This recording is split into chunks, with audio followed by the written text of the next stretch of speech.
introduce themselves. So welcome. Welcome, everybody. Thank you for being here. My name is Kelly O'Neill. I go by the pronouns she and her. I am in just north of Toronto in a place called Caledon. Caledon was settled under something known as the Adjacent 19 purchase agreement, which the purchase agreement came about, unfortunately, because the Indigenous people, particularly the Mississaugas of the Credit, were in a position where they really needed to sell because they were famished and impoverished and needed the funds. And that reminds me of the farmland that I'm surrounded by in this area and new highways that are being proposed that threaten to similarly take the land of some people who don't want to sell. So I grab myself in those facts of my day to day. I worked in higher education for almost 20 years and was proud and delighted to surround myself with professionals like you who are very knowledgeable and insightful and sensitive to the interpersonal histories that we have in Canada. And I'm really looking forward to talking about being future focused with you. And let me pass it over to my colleague Lee. Hello, my name is Lee St. James. I am the managing director of the Urban Robotics Foundation, which is sort of the source of many of the slides and material that we're going to talk to today. In addition to my role there, I'm also the founder of a technology startup called Social Robots, which is designed to alleviate social isolation and loneliness among, well, people of all ages, but particularly among older adults. And I also serve as vice president of sales and marketing for a systems integrator called Global DWS, which stands for Digital Workplace Services, which is very involved in the diversity, equity, and inclusion space. And I'm delighted to be here and to support Kelly as she joins us. She's our education liaison with the Urban Robotics Foundation and has, I guess, been working with us for a little over 6 months. And I'm just delighted to be here to meet this new community and see how we can support the educational space and sector across Canada. Great. And then just want to make sure everybody can see the slides, correct? Hopefully. Yes. Great. Thank you. So I know we're talking about campus spaces, and I wouldn't be a recovering academic if I didn't point to the definition question of what is a public area mobile robot. Campus spaces aren't specifically public area. When we think about public area, we think about municipalities and things like that. However, campus spaces are incredible representations of public areas. They've got all kinds of people with all different needs and agendas and priorities coming to a central locations, going between buildings at all times of day and night, accessing all different kinds of transit to do that. And so we really think of, while we think about PMRs in the strictest sense of being in public spaces for our conversations and the conversations that we hope to have after this, after today's talk, we're really talking about specifically on campus. Um, what we want to talk about today is hoping that you can get a sentence or two sentences in your planning documents around thinking about bringing robots to campus. There are lots of examples of where they're on campuses already, which we'll talk about later in the presentation. But really, that first step is just thinking about how can we start planning for them? And that's really where Lee's expertise comes in, which we're going to talk about just over the next few slides.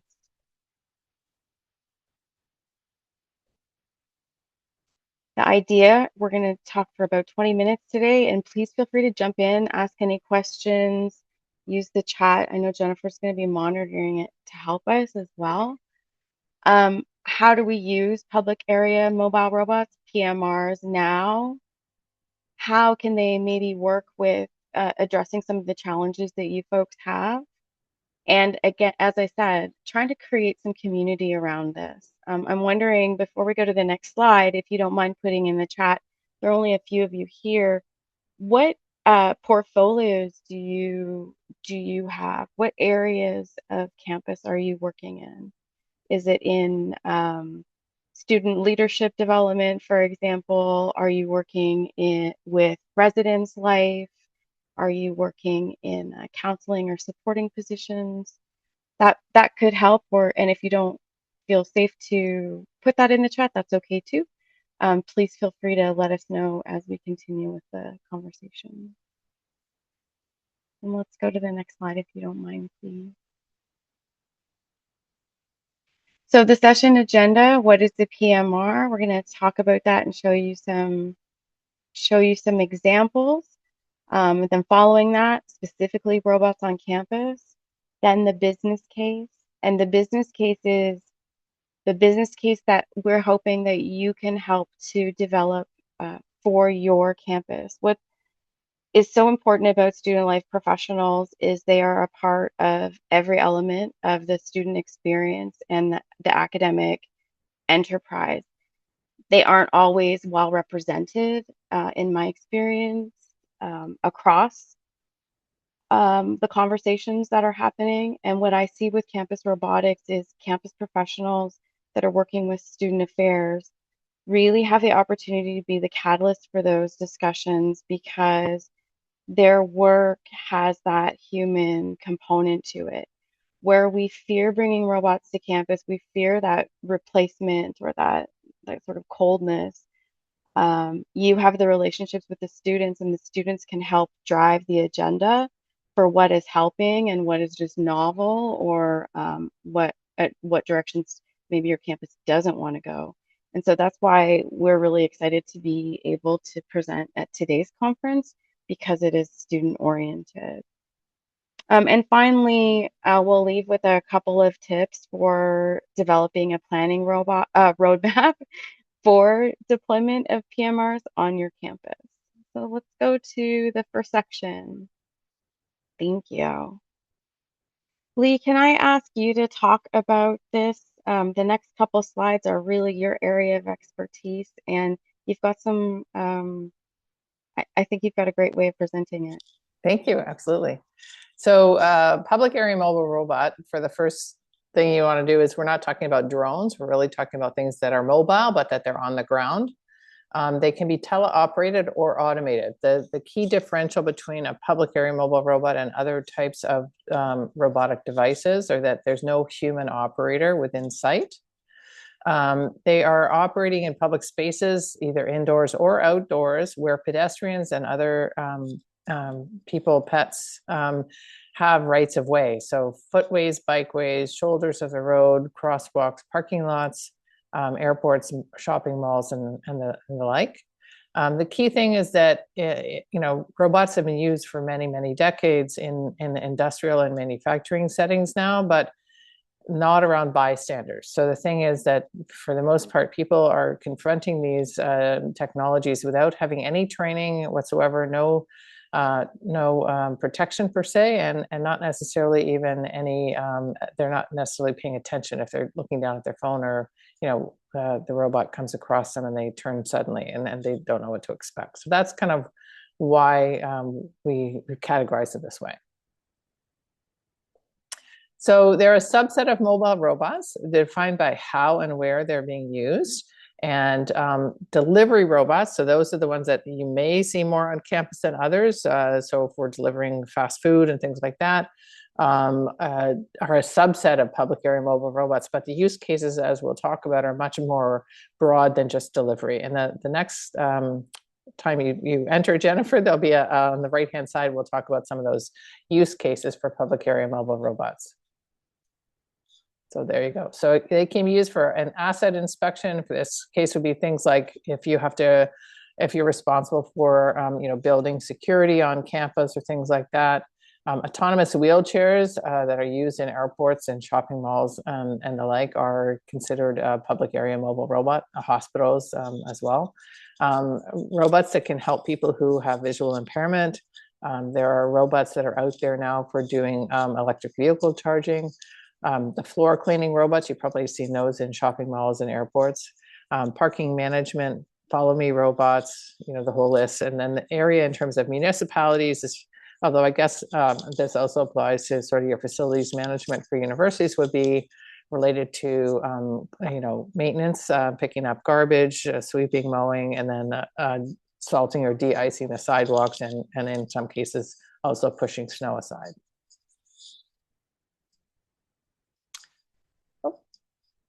And so now we're going to go into use cases.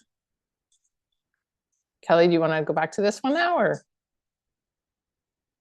No, I think if you go ahead and describe it in the municipalities, it would be great if we have the feedback from the group, or if not, I can also talk about where this might come into play on campus. Sure.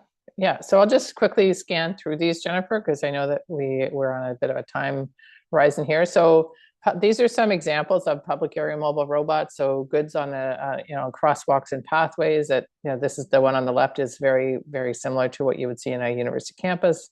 The one in the middle, actually, there was a trial in Toronto from the company called Magna International. It's a 3-wheeled robot that was actually operating on roads and for delivery of groceries and food. And then on the right-hand side, a robotaxi is a public area mobile robot. And it brings questions up in terms of what kind of rules need to be applied to these devices, because they're different than the traffic rules that are out there right now.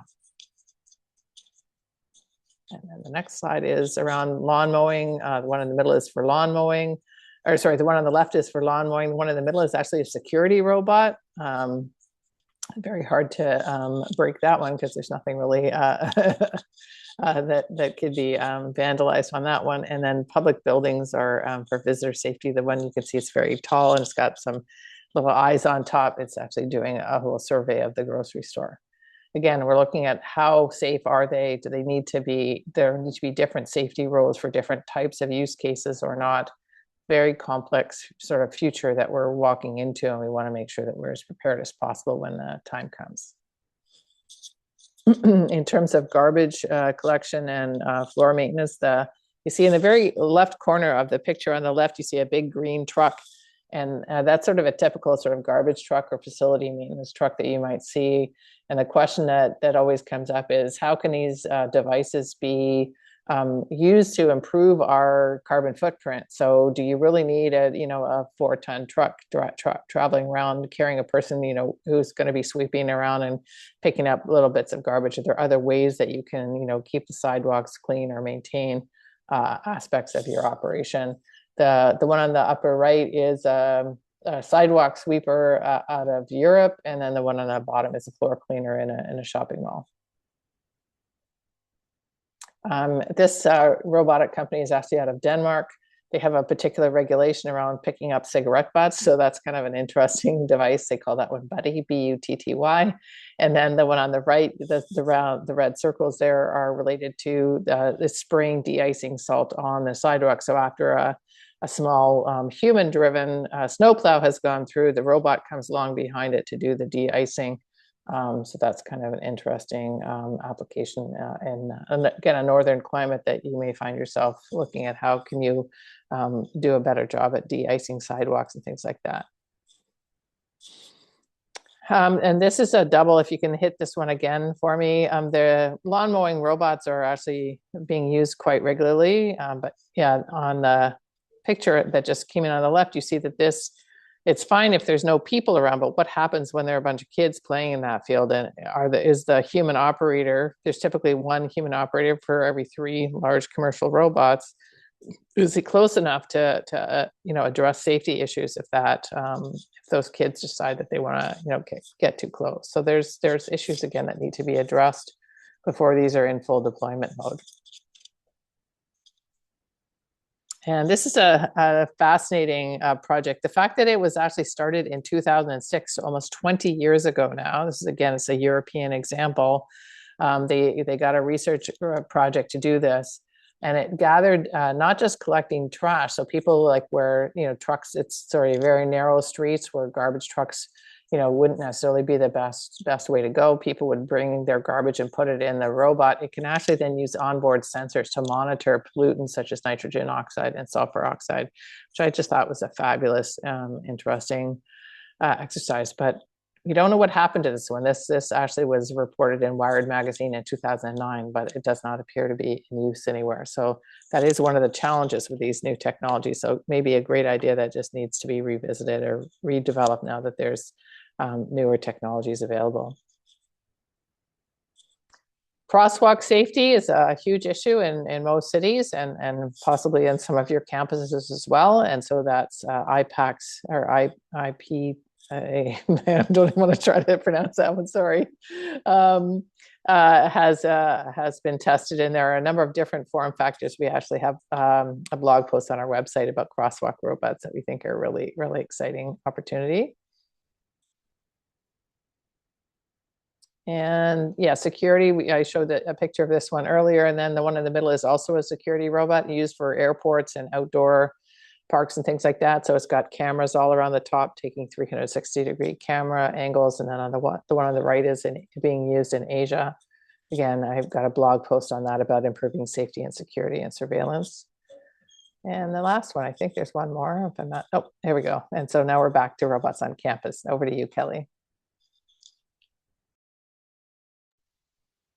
Yeah, well, when we did the outline for this presentation, we had talked about focusing in on student affairs professionals who are concerned with accessibility and inclusivity. And so there are lots of technologies that are available to assist with that do double purpose. And one of the exciting things about the time that we're in is that with pilots that are being deployed, we're able to do a couple of things. We can survey what the accessibility looks like as far as roadways and pedestrian access zones for folks, both indoors and outdoors, as well as providing that mobility assistance. And there are a few ways that that can be done with different companies. And I think, as Lee said at the beginning, it's not just mobility by way of support in moving, but to provide access for people that need visual assistance, audio support, and other things as well.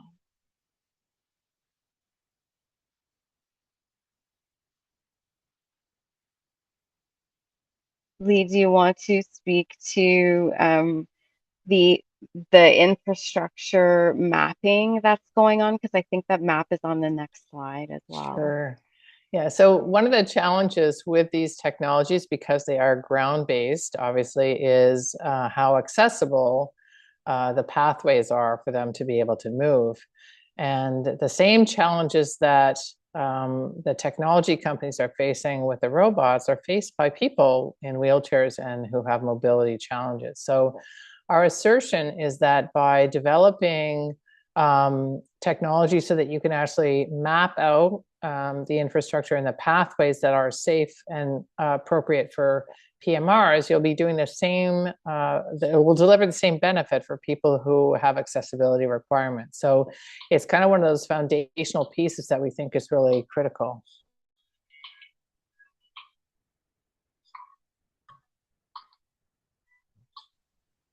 Yeah, and I think the next slide, I think, shows the map that's been, oh yeah, there's the yeah, here we go. So there is it, yeah.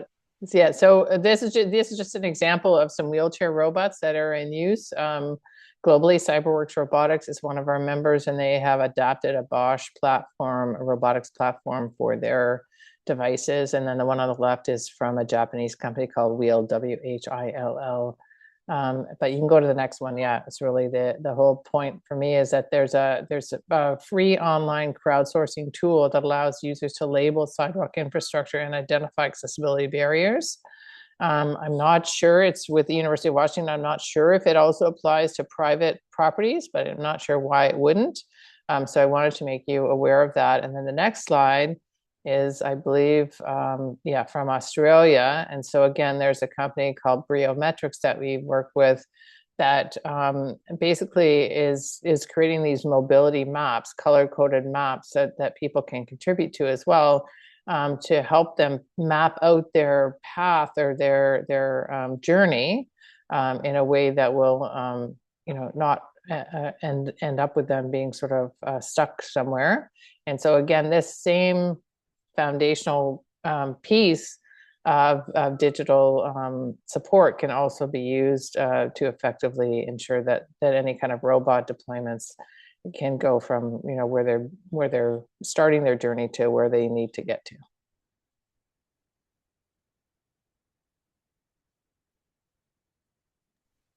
Yeah, so this next section on the business case for talking to your colleagues back on campus about the idea or the of pursuing or investigating bringing robots to campus. And on the next slide, you can see that the Urban Robotics Foundation has some handbooks that are really helpful to walk through. We can talk through in workshops for leaders to talk about what to keep in mind when doing the planning. And I think one of the really exciting things about this kind of initiative, particularly when cost sensitivity is just so pronounced, is that these are truly shared initiatives. So to take you through one example, um, for colleges and universities that signed on to the Okanagan Charter many years ago, but I think it's still really important and relevant in practice. That was about incorporating health into student life, and that happens in multiple ways. So if we think about it from the very basic and probably the most accessible case study, one thing we've learned from some of our partners who have put robots on campus using their dining services provider is students don't eat when they're in the library. They'll go to the library, they'll study for hours and hours, and they won't get up to eat. They won't get up to eat. Well, to have room service to the library, to have the robots delivering their food to the library means that those students are eating. Or maybe they can't eat. Maybe they're sick. Maybe they're in residence. Maybe they're sick. Maybe they can't get out of bed. Again, it's about reaching the people in a new way with commitments that have already been made. And so it's extending the life of investments that have already been made into important initiatives like the Okanagan Charter. There's, of course, a novelty feature, but there's also a safety feature. So if we think about cafeterias and we think about the congestion that happens, particularly when class times are overlapping and things like that, robots, again, in these very simple deployments, can help with that congestion. And so what does that do? That creates interaction for students. That's a student life priority. It helps with facilities management. That's important. It helps with scheduling classes, which is timetabling and something else. And so we see that when you're able to facilitate conversations with people who have varying viewpoints and often competing agendas, there are small scale initiatives we can introduce that can investigate how to work together to create economies of scale as well when we're procuring the robots. It's like a subscription kind of a basis. Those costs can also be shared, so you're not just going to the same kinds of traditional sources of funding that we're used to, and digging into those. So lots of opportunity by having a framework for discussion with leaders at the institution. If we could go on to the next slide. This is a really fun way to just kind of walk away with remembering what Lee has said about all the different kinds of robots and all the different public spaces. And it's one very simple decision, which is who do you want them to be? How do you want them to behave? And that is very culturally oriented. And so it will be very campus specific. And for larger institutions that have multiple campuses in different places, they might behave differently depending on the culture of that campus. So these are some really fun questions that can be discussed with people that are representing all different layers of the institution, not just executive and leadership, not just frontline workers, but people in between as well. So they can be really fun discussions.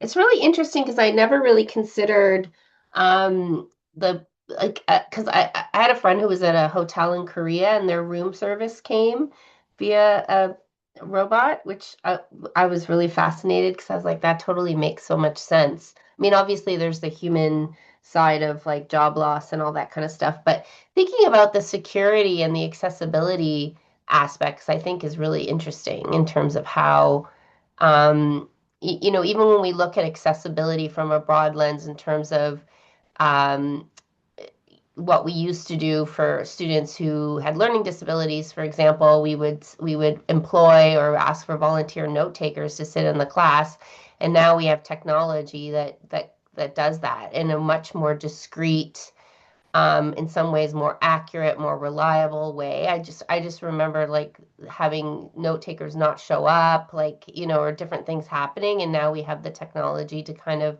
help support those students in a way that is just a lot more consistent and accessible and inclusive. So it's really fascinating to kind of think about all of these different possibilities for sure. Yeah, I want to add a couple of things, Jennifer, before you go to the next slide. If you just want to back up a little bit. So when you were talking about the robot that you saw in Korea, I actually saw my first public area mobile robot in North Bay, Ontario, in a Holiday Inn. I was there on business in, I think it was November 23. And I walked in, and it was a fairly small hotel, and they had a front desk person, but they didn't certainly have a lot of people available to like do room service. So they had this robot there, and I knew exactly what it was as soon as I walked in because I've been studying this for so long, but I hadn't actually seen one in person.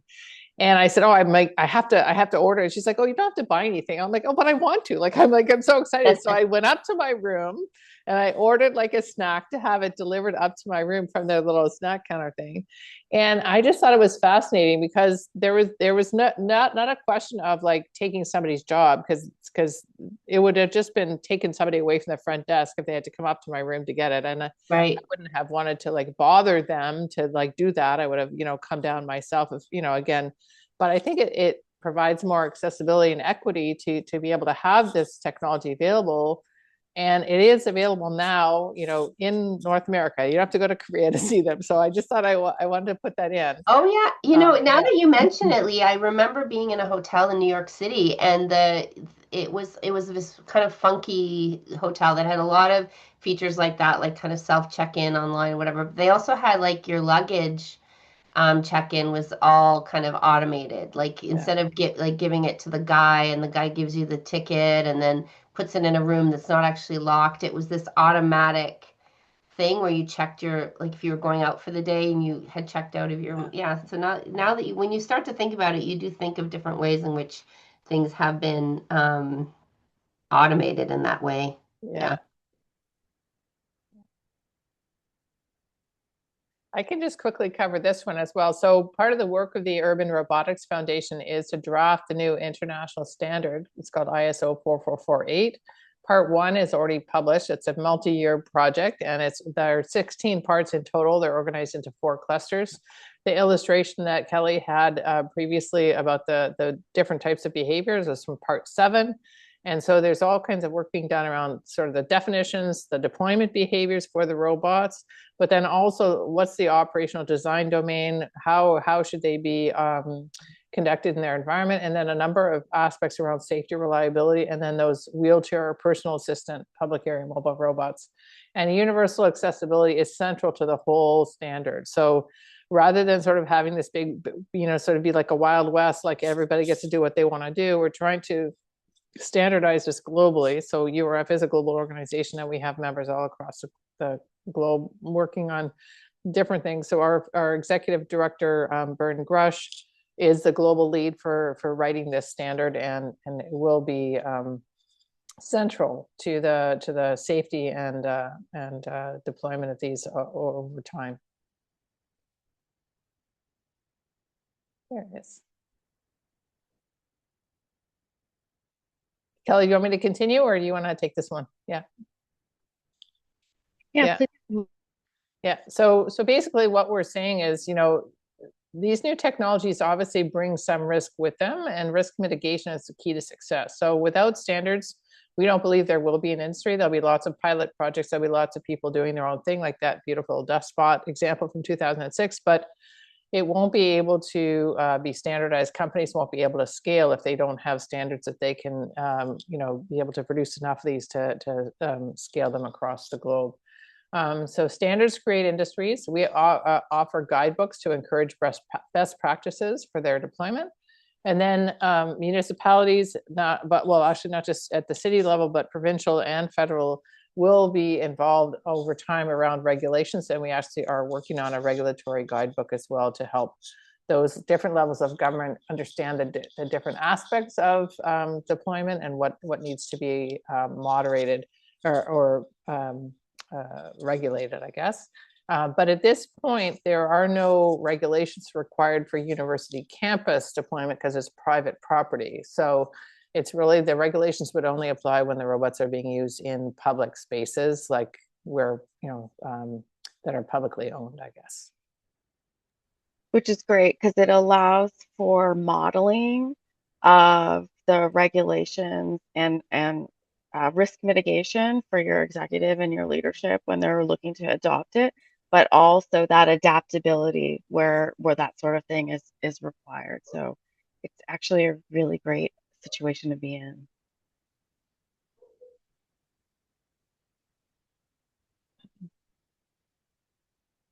So moving forward, Lee, these are the maturity stages, and I think we have the pillars next. Yeah. So do you want me to talk to this as well, Kelly? Yeah. Okay. Yeah. So sorry.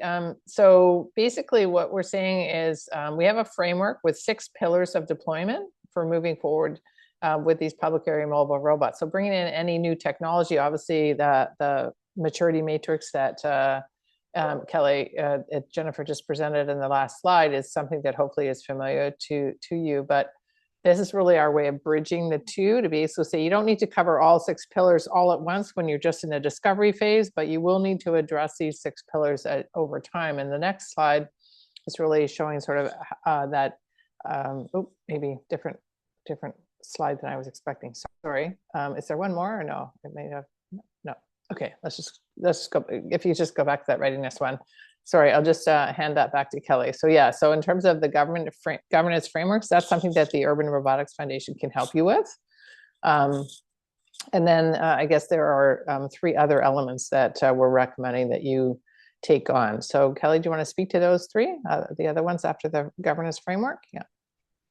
Yeah, so these things are all critical. I know when we're talking about how important student data and employee data is, so going from the bottom to the top, those features are in place.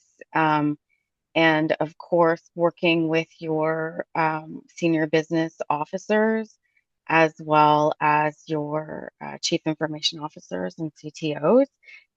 Again, another example of how the whole organization works together to be on the same page. I will say when it comes to certification processes and fleet licensing requirements, fleet licensing sounds like a lot, but I will say for the deployments of the food, the food mobile robots, so for example, the sort of room servicey and style robots, there are some campuses that for 40,000 students, they have about 70 robots working all the time. For campuses of 2,000 students, they have between like 1 and 10 robots working all the time. Wow. it turns out to be favorable for everybody involved because students, as Lee just used the example, might tend to eat more. So there are other partnerships. We talked about funding models in our proposal. There are partnership opportunities to be brokered and to facilitate in order to help with those shared expenses and have it be something that benefits everyone. So, Yeah. yeah.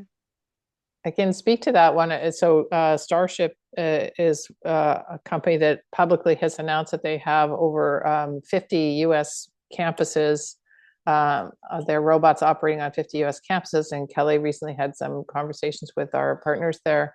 And they typically deal with the food service organization. So Aramark, Cisco, whoever you have as your food service provider. And so it's not just an incremental cost to the university per se. It can actually be a revenue generator for the university. So if that's something that's part of the business case as well, it's an interesting model to explore, and we're happy to facilitate those conversations. Can I just ask a question about readiness? Because I do find like that this is very technical, and I wonder if, and I didn't notice it in the slide with the pillars, but is there a step before this around awareness? Because I do think that, like I don't know that there's that level of awareness that an understanding about how, and I know that's what you're trying to do with some of these presentations, but is that part of your mandate, or and that's why you're here today? I'm just kind of curious. It's so we don't have a mandate like that per se. The robot companies, when they are going into a deployment, would definitely spend quite a bit of time working with stakeholder engagement and what we call social acceptance. So Right. so that is definitely a part of the implementation, planning and execution. But Yeah. it's not something that our like what we're trying to do is building conversations that are sort of general awareness. But for any Right. particular campus, one campus might choose to start with lawn mowing robots, and another one might choose to start with food delivery robots. So you don't need to do the same kind of social engagement and stakeholder activities as you for there are different activities that would be involved for each of those. So that's up to the university or college and the whoever their provider is for the Right. robot as a Right. service. Yeah. Yeah. And Yeah, so we're, I would go think that ahead. it'd be a great opportunity around safety and security for sure, but I would think that there would need to be like a huge amount of education a- about what that means in terms of privacy. Like obviously there's the regulation side of privacy, but then there's also the education side of privacy and safety that, yeah, but I just think it's fascinating. I'm fascinated. So Well, the interesting thing, though, in terms of that, privacy and safety, I think there's some interesting conversations that are already being had because most campuses already have CCTV, yeah, right? yeah, So yeah, there already is a sort of a surveillance capability. The only difference now is it's moving from being in a fixed location on the corners of buildings to being a device that moves around and takes pictures. Now some of those robots, like the security cameras, will want to keep the footage, and whether they save it on the robot or they save it to the cloud, that's part of the agreement that will be struck by the organization that wants to rent those out. right, But there right, are other companies where they actually intentionally blank out the person, and so that all this technology is available now to be able to maintain that privacy, yeah, yeah, and never have that information go up to the cloud. But it depends on the use case, and that's where you would want to have those conversations before any technology is deployed on private property. Then you would have that, those agreements in place. right.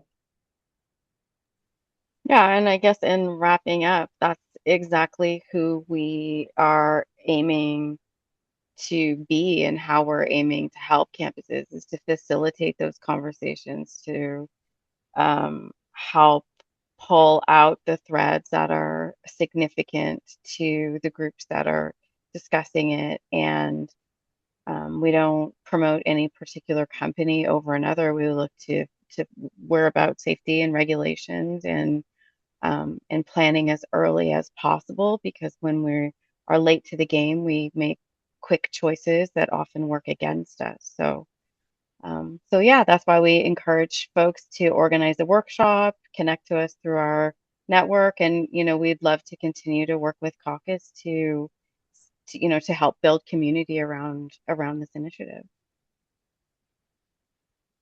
Great, thank you. I'm going to take the slides down now. I know we're a small group here, but I just want to thank you, Kelly and Lee, for presenting. We definitely will share out this video more widely because I think that there would be a lot of people interested in just exploring the possibilities, especially when it comes to things like accessibility and safety and security and supporting student wellness in different ways. So I think it's kind of exciting and hopefully, we can say, oh, well, we had this conversation a few years ago and look what's happening on campus. So I think that's pretty cool. So I'd be happy to share out the video with further to the participants here, but also we can chat about sharing it out more widely. And I think Kelly, you and I chatted also about our conference coming up in June, and it might be another opportunity for you to present. That'll be a much wider audience, much broader. But just really want to thank you both for participating in the summit and engaging. Yeah, and I don't know if our one participant who's still here, we had a couple people come and go. But if there's any questions that you have, we'll share out your contact information, and I think we're close to the end of time here, so I'm going to stop the recording. Hi there. I just wanted to thank you. I think it's fascinating. I was at a spa with robots, so it was a bit freaky, but at the same time, I think they're coming. So I'm curious about the experiences on campus, and I think I'd be curious to see if there are any Canadian institutions that have them or not at all. Do we know? Not yet, as far as I know. I know a number of them are working on lawnmower robots. The food delivery and things like that is very early stages, but they're certainly looking at them. Unfortunately, in Ontario right now, public area mobile robots are banned. So the city of Toronto and the city of Ottawa both ban them at the municipal deployment level, and it's really a provincial authority level now because they're responsible for the Traffic Act, and they're just not sure who's liable if something happens or something goes wrong, right? I have seen them in Toronto, not recently, but I did see some delivery ones Yeah. a year, maybe 2 years ago. Yeah, so there are pilot projects that are going on. So there are Right. definitely projects underway. And in fact, we've had lots of stuff on our website. So in March, I was with Byrne, our executive director. I was in Markham, Ontario, and there were some tests being done. There are a number of business improvement areas in downtown Toronto that are considering them. Right. And then, of course, the province had that Magna International truck. Sorry, I'm not sure what your first name is, but are you in Ontario or are you in another Yeah, province? I'm in Markham, actually. Markham, there you go. University at the new Markham campus. And so Okay. I'm actually at the local plaza. Yes, The yes. delivery ones are there. Yeah, the green and white ones. Yeah, Fatima. Yeah. So I see them. Yeah, and now I think they're doing a pilot with Skip the Dishes, if I'm not mistaken. Yes, Yes. they are. Yeah. Correct. So, Yeah. Cool. Yeah. Yeah. But so pilot projects are different than sort of being in broad use. But regardless, the campuses are separate decision-making authorities. So I think we're in conversation with one community out in Alberta that have been members with us. Well, the city has been a member with us, but not the university. And then we do a lot of research projects, so both in Canada and internationally. And we're trying to get a couple of pilot projects underway. So again, it's part of the planning process and the adoption. So if you have an interest, I love your vision. And if you have an interest and wanted to pursue trying to come up with a business case. I mean, how you get a business, a pilot project going is you have to have like a project that you want to, and then figure out who the right partners are. And so there are lots of them. I have a robotics company in Durham region that is doing some work on lawn mowing robots and snow removal robots. And then I have, when I say I mean the Urban Robotics Foundation has a partner out of Kitchener-Waterloo that did a test at the Toronto Zoo. and is involved in the one in Markham. So Cool. yeah. Well, thanks again, Lee and Kelly, so much. I'm